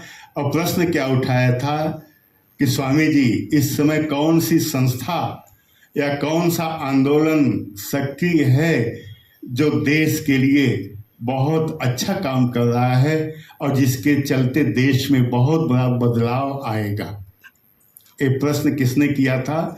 टाइम्स ऑफ इंडिया समूह के पत्रकार हरिदत्त शर्मा जी ने। तो उसके जवाब में करपात्री जी ने कहा था, पंडित श्री राम शर्मा का गायत्री परिवार आंदोलन ही ऐसा है जो आशा की किरण, जो इस देश में और समाज में परिवर्तन ला सकता है। आगे उन्होंने कहा, हालांकि मैं उनकी विचारधारा और कार्य पद्धति से पूर्ण रूप से सहमत नहीं हूँ, पर उनका प्रयास अधिक से अधिक लोगों के कल्याण के लिए है, इसलिए मैं समर्थन करता हूँ। उन्होंने गुरुदेव के इस प्रयास की तुलना जैसे भागीरथ ने गंगा को धरती पर लाया था, इसका उदाहरण उन्होंने दिया और कहा ज्ञान की गंगा को धरती पे ला रहे हैं। कहा जाता है कि जब गंगा धरती पे आने लगी तो तमाम से लोग भगीरथ के भी विरुद्ध हो गए। अरे गंगा ऐसी पवित्र नदी और पापियों के स्थान में मृत्यु लोक में, धरती लोक में जाएंगी, ये तो भगीरथ का काम बहुत गलत है, भगीरथ को तो ऐसा नहीं करना चाहिए। तमाम देवता लोग नाखुश हो गए। सब अपनी अप्रसन्नता जाहिर करने लगे, विरोध करने लगे। इसी बात को करपात्री जी कहते हैं। उन्होंने कहा कि विरोध तो भगीरथ का भी हुआ था, भगीरथ का भी कम लोगों ने विरोध नहीं किया था, लेकिन भगीरथ के प्रयास से जब गंगा धरती पे आई तो करोड़ों लोगों का भला हुआ। ऐसे आचार्य जी के प्रयास से जो गायत्री जन जन तक पहुंच रही है, करोड़ों लोगों तक गायत्री मंत्र जा रहा है, इससे सबका भला होगा। इसलिए मैं आचार्य जी का इस पक्ष में विरोध नहीं कर सकता, समर्थन करता हूँ। बोलिए परम पूज्य गुरुदेव की, परम बन्या माता जी की जय। 1974 की एक घटना देवरवा बाबा के संबंध में भी है। 1974 में क्या हुआ था? भारत ने परमाणु परीक्षण किया था पोखरण में, इसलिए कि परमाणु शक्ति से हमको भी संपन्न होना चाहिए। और अमेरिका वियतनाम का युद्ध चल रहा था 35 साल से, और उसमें 20 लाख लोग मारे गए थे। लेकिन भगवान की कृपा ऐसी हुई कि 1974 में वो युद्ध समाप्त हुआ, समझौता हो गया। ऐसी कई घटनाएं 1974 की हैं। लेकिन जब देवरवा बाबा से पूछा गया कि बाबा आपके दृष्टि में इस साल की सबसे मुख्य घटना कौन है, तो उन्होंने कहा कि आचार्य श्री राम शर्मा ने जो वानप्रस्थ परंपरा का पुनर्जीवन किया है, मेरे लिए तो वही सबसे महत्वपूर्ण घटना है। लोग भारतीय संस्कृति को भूल चुके थे, भारतीय परंपरा को त्याग चुके थे, लेकिन आचार्य जी अपने प्रयासों से जो है उन सब चीज़ों को जिंदा करने में लगे हुए हैं। और उन्होंने वानप्रस्थ परंपरा को जो इस साल गति दी है, जीवन दिया है, मैं तो ये जानता हूँ कि इससे आगे चल के इस देश के भविष्य को उज्जवल बनाने का काम होगा। इसलिए मेरे लिए तो यही सबसे बड़ी घटना है। इस तरह से 74 का वर्ष व्यतीत होता है और सन 75 का आगमन होता है। सन 75 में गुरुदेव ने महिलाओं के विकास के लिए, जागृति के लिए विशेष उपाय किए।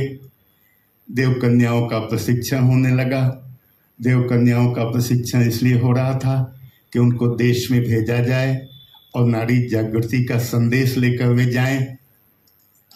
इसके अलावा उन्होंने महिलाओं के विकास के लिए लोगों में प्रेरणा पैदा हो, भाव जगे, तो महिला जागृति अभियान पत्रिका का प्रकाशन आरंभ किया। जुलाई 1975 में पहला अंक निकला महिला जागृति अभियान का। इसके साथ ही गुरुदेव ने देखा कि जो वर्तमान का समय का शासन है वो क्रूर हो चुका है, करना नहीं चाहिए। श्रीमती इंदिरा गांधी उस समय देश की प्रधानमंत्री थी। हाई कोर्ट ने कह दिया कि वे अब शासन करने लायक नहीं हैं, अयोग्य हैं, क्योंकि राजनारायण सिंह, चंद्रशेखर आदि जो लोग थे उनके विपरीत थे। और उस समय लोकनायक जयप्रकाश नारायण और तमाम बहुत सारे नेता उनके शासन को जो पसंद नहीं करते थे, उन लोगों ने उनके खिलाफ आंदोलन उठाया। लेकिन इंदिरा जी का प्रभाव था। सुप्रीम कोर्ट में उन्होंने अपने उस मुकदमे को, उस पक्ष को रखा। सुप्रीम कोर्ट ने कहा कि जब तक कोई व्यवस्था नहीं बन जाती है तब तक इंदिरा को वहाँ रहने दिया जाए, व्यवस्था से हटाया न जाए। इसका उन्होंने लाभ उठाया।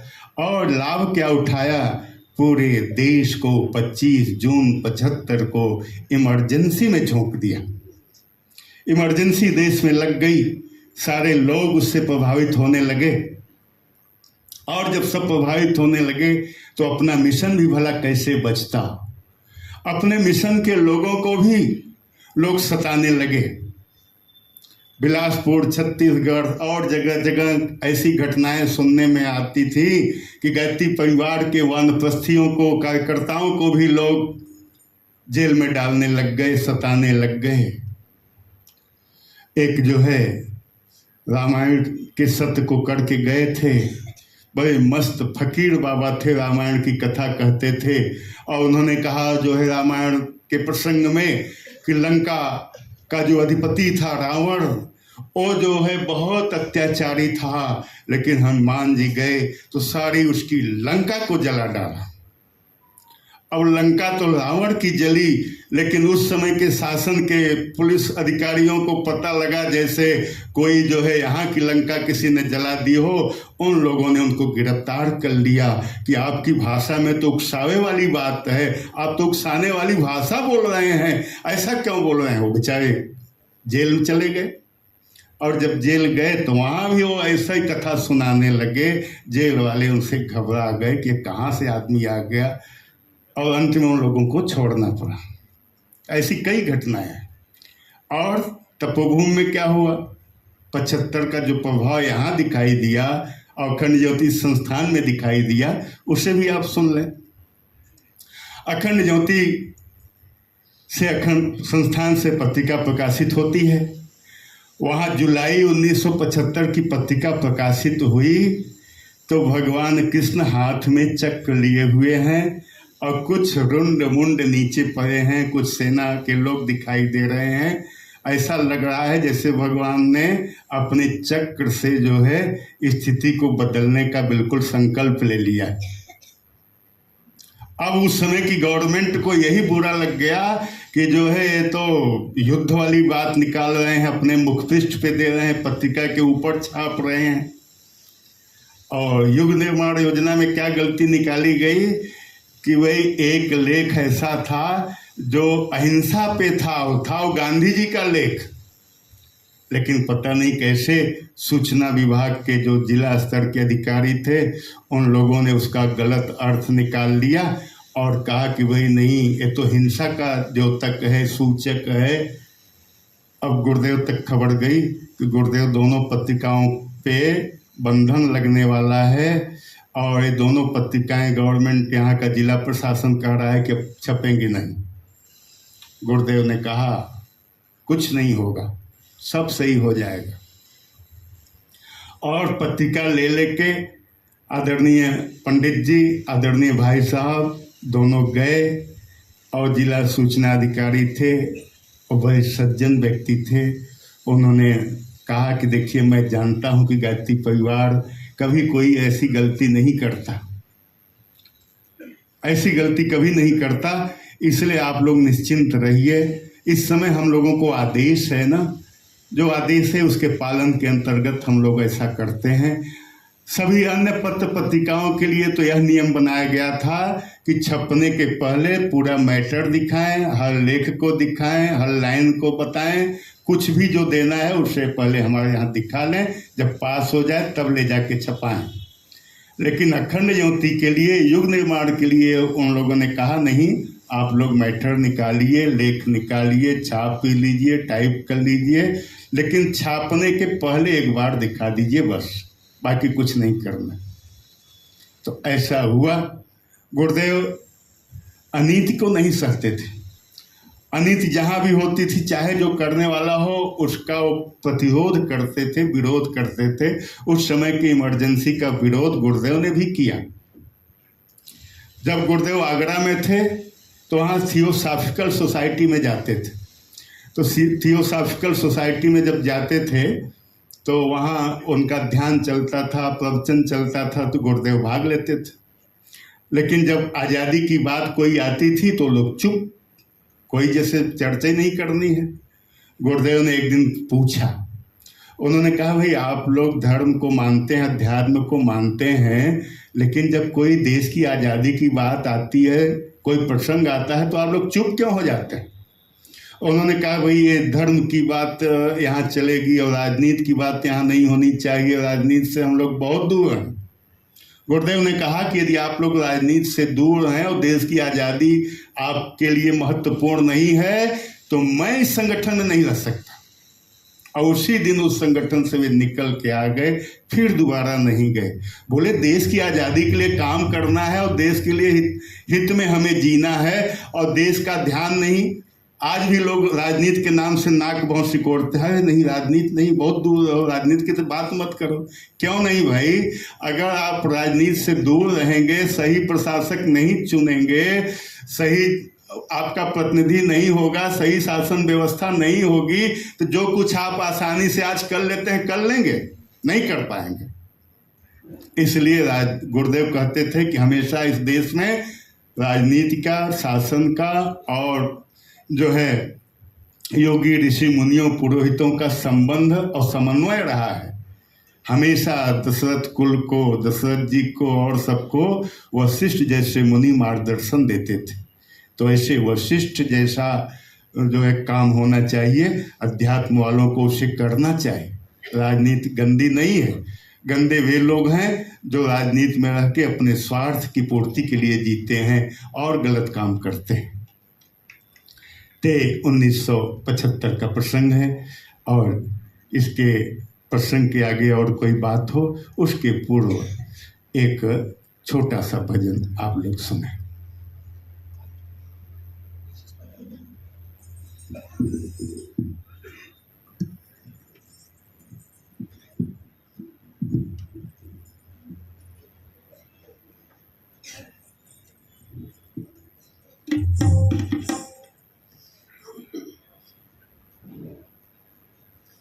श्रद्धा सहित जो आया गुरुदेव की शरण में, श्रद्धा सहित जो आया गुरुदेव की शरण में, स्वर्णिम सुयोग पाया, स्वर्णिम सुयोग पाया गुरुदेव की शरण में, श्रद्धा सहित जो आया गुरुदेव की शरण में।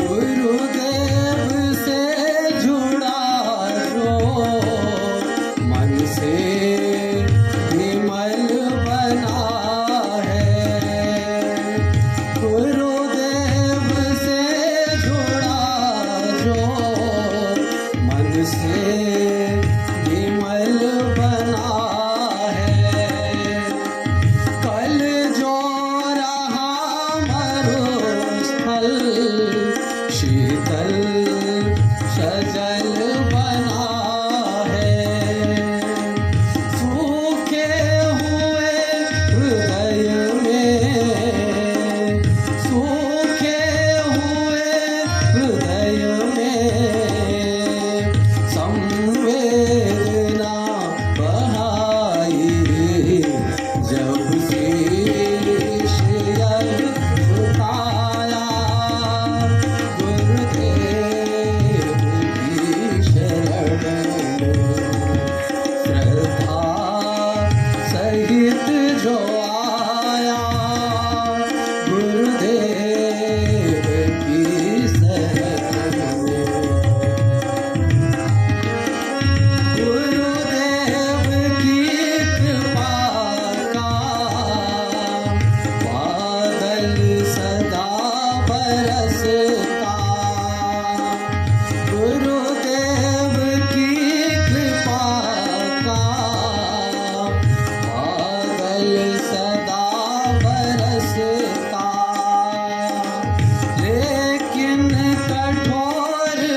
परम पूज्य गुरुदेव जो कुछ उनको कहना होता स्पष्ट करते थे।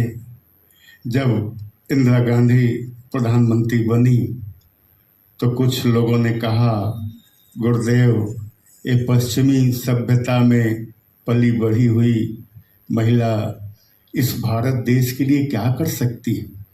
लोगों में निराशा छा रही थी। गुरुदेव ने कहा, देखना इसके अंदर दुर्गा शक्ति काम करेगी। इंदिरा का उस समय उन्होंने समर्थन किया था, लेकिन जब उन्होंने गलत कदम उठाया तो उसका गुरुदेव ने विरोध भी किया। इसी तरह जब राजीव गांधी प्रधानमंत्री बने, जब वे पंचायती राज व्यवस्था लाने का उन्होंने विधान बनाया तो गुरुदेव ने उसका समर्थन किया।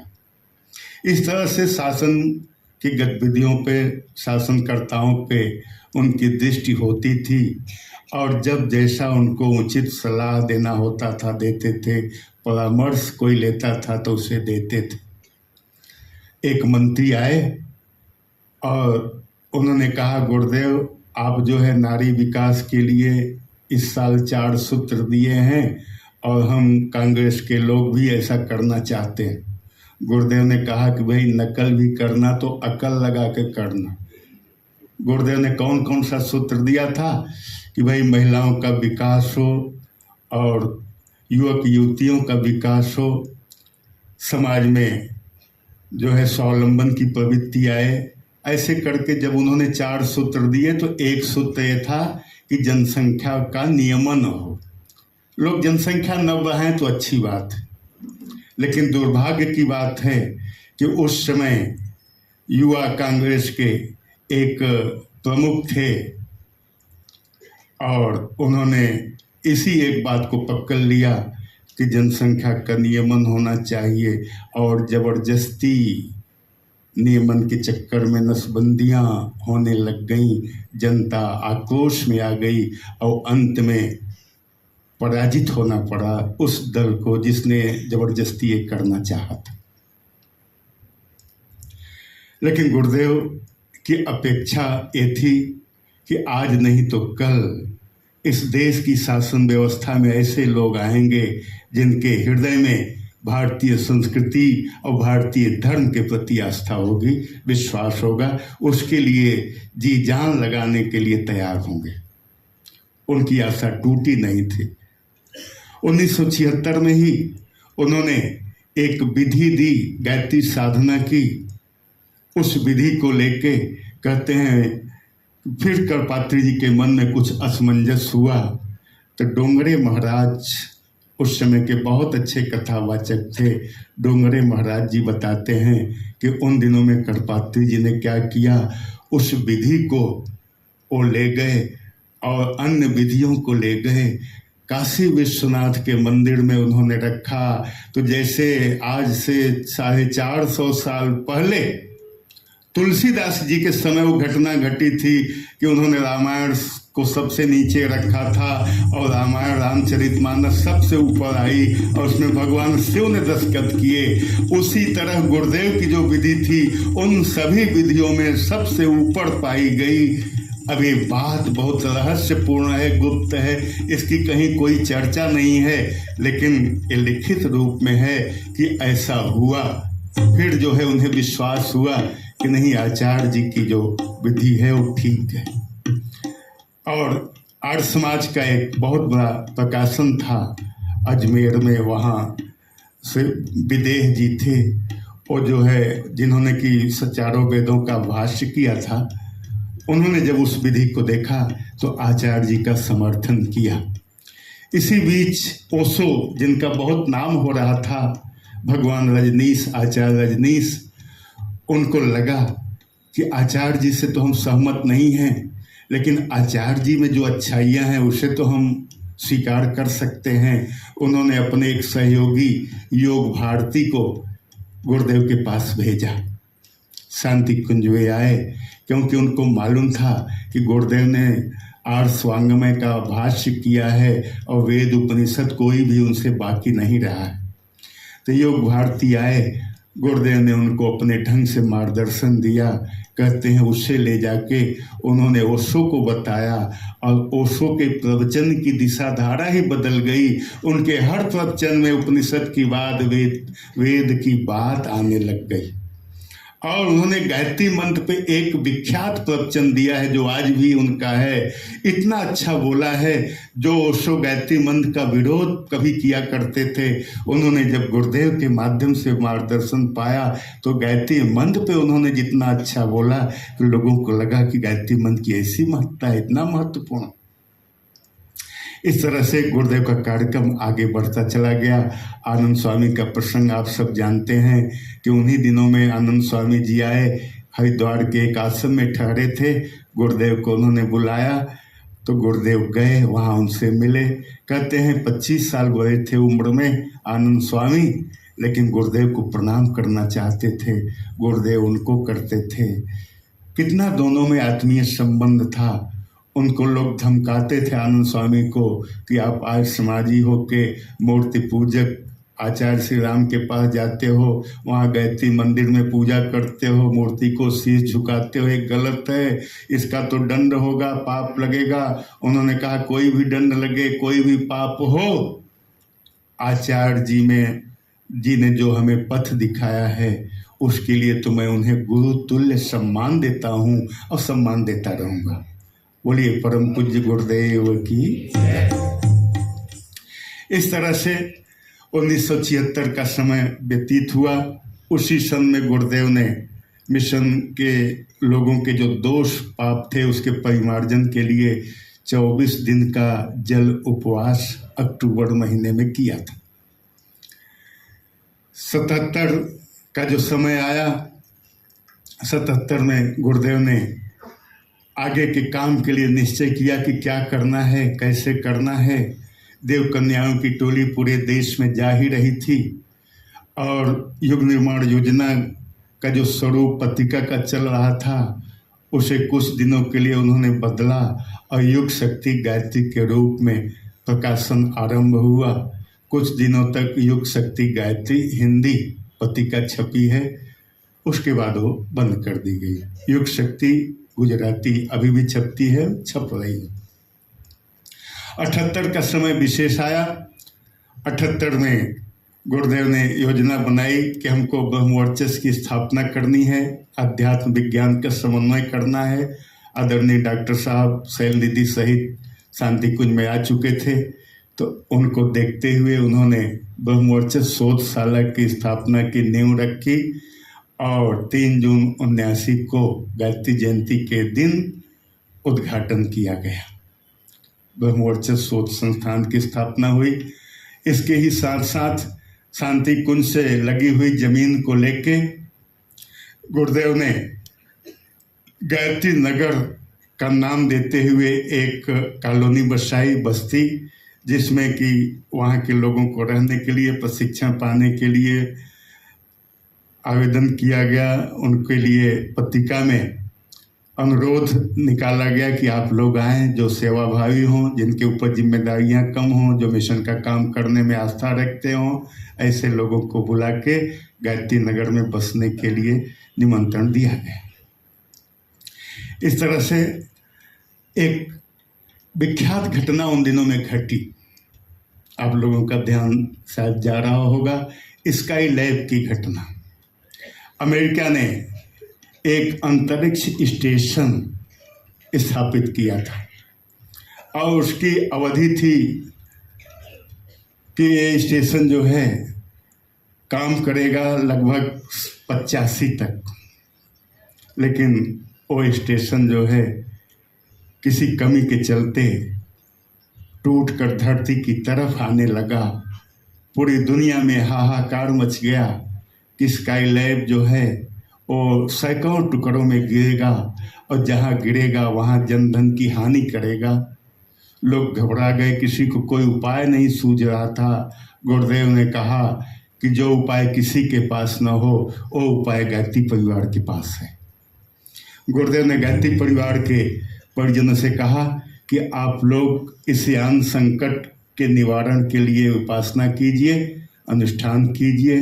और हम आप सभी जानते हैं, और विशेषकर उन दिनों के भाई बहन जिन्होंने उस साधना में भाग लिया था कि 9 से 9:30 के बीच आधे घंटे की जो सामूहिक साधना होती थी वो केवल जो है उस यान संकट को हटाने के लिए होती थी। तो अब जो है आज जो समय है, घड़ी है, वो 5 बजाने को है। और स्काई लैब के लिए जो साधना की गई थी उससे स्काई लैब गिरा तो, लेकिन हिंद महासागर में गिरा और उसका कुछ टुकड़ा ऑस्ट्रेलिया के जंगलों में, तो किसी तरह से जन धन की हानि नहीं हुई। गुरुदेव ने जो कहा था कि इस संकट से भी हम धरती को, मानव को बचा लेंगे, गुरुदेव का वो कहा हुआ संपन्न हुआ। अब 1980 की शुरुआत करके हम लोग आज की बात को यहाँ विराम देंगे, क्योंकि कल का एक दिन बचा है। तो गुरुदेव का जो जीवन है, अब आगे की जो घटनाएं हैं, कोशिश करेंगे कि कल के दिन की अवधि में वो सब बातें आ जाएं, मुख्य बातें। इन्हीं दिनों में गुरुदेव ने एक नया काम किया। उन्होंने कहा भाई शक्तिपीठ बननी चाहिए। पहले उन्होंने 24 शक्तिपीठों का संकल्प लिया। वो 24 शक्तिपीठें 240, 2400, 4000, अब उससे भी अधिक देश में बन चुकी हैं और अभी बनती जा रही हैं। इसके बाद उन्होंने प्रज्ञा पुराण रचना की बात सोची। कहते हैं कि 4 दिनों में लगभग 4000 श्लोक लिख डाले। प्रज्ञा पुराण का एक नाम है प्रज्ञोपनिषद। प्रज्ञोपनिषद और प्रज्ञा पुराण में अंतर क्या है? प्रज्ञोपनिषद 6 खंडों में है और प्रज्ञा पुराण 4 खंडों में है। तो प्रज्ञोपनिषद के 4 खंडों के साथ जो कथानक दिया गया है उसी से उसका रूप बदला है और उसे प्रज्ञा पुराण कहा जाता है। कथा कहानियाँ संदर्भ जो आए हैं वो सब प्रज्ञा पुराण में है। प्रज्ञोपनिषद में कथा कहानियाँ नहीं है, केवल संस्कृत का मूल भाग है। तो प्रज्ञोपनिषद जो छापा गया वांग्मय साइज में, तो एक वांग्मय जिसकी संख्या है 39, शायद 38 या 38 है, तो वो वांग्मय में आपको 6 खंड प्रज्ञोपनिषद को पढ़ने को मिल सकते हैं। अलग अलग भी प्रकाशित किया गया है। तो प्रज्ञा पुराण के माध्यम से जन समाज में धर्म चेतना जगाने का गुरुदेव ने काम आरंभ किया। अब आज की कथा यहीं पूर्ण होती है और हम अपनी बात को विराम देते हैं।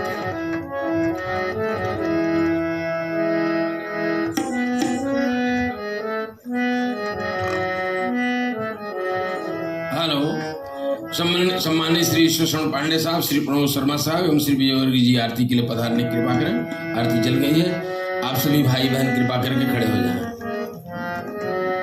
बहुत सारी ऐसी घटनाएं हैं जो आप सबके सामने भी हुई होंगी, जो कही गई हैं। बहुत सारी ऐसी घटनाएं हैं जिनमें आपने साधना भी किया होगा। जब आपका जिनने ऐसा किया जीवन धन्य हो गया।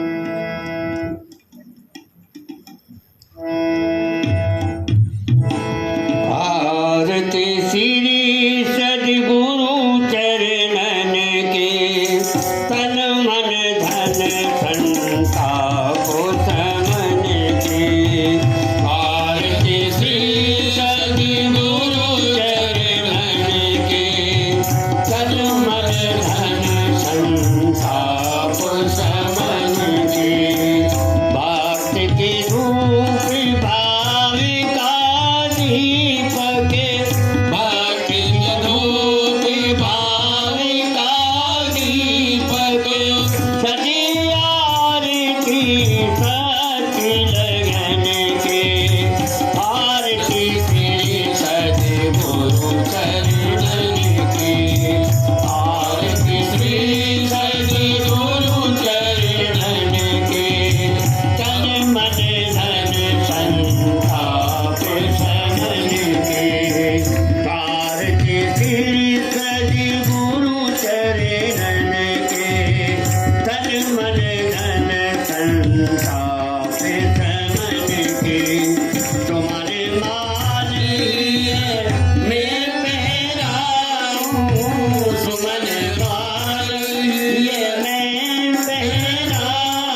अंतिम दिन है।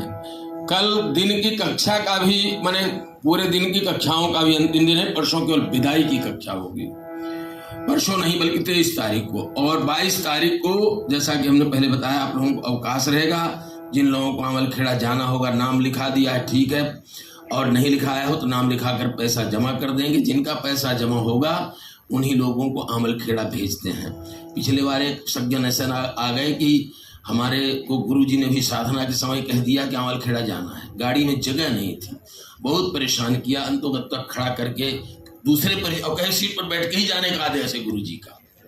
अब उनका अब क्या कहूँ मैं कुछ बोला नहीं, और कोई दूसरा परिजन बड़ा श्रद्धावान था, खड़े खड़े गए, वो सीट पर बैठ कर चले ही गए आके। तो ऐसी स्थिति इस बार न हो और ऐसा करेंगे भी नहीं, ठीक है ना, इस बात का ध्यान रखेंगे। तो मैं जो महत्वपूर्ण बात बताने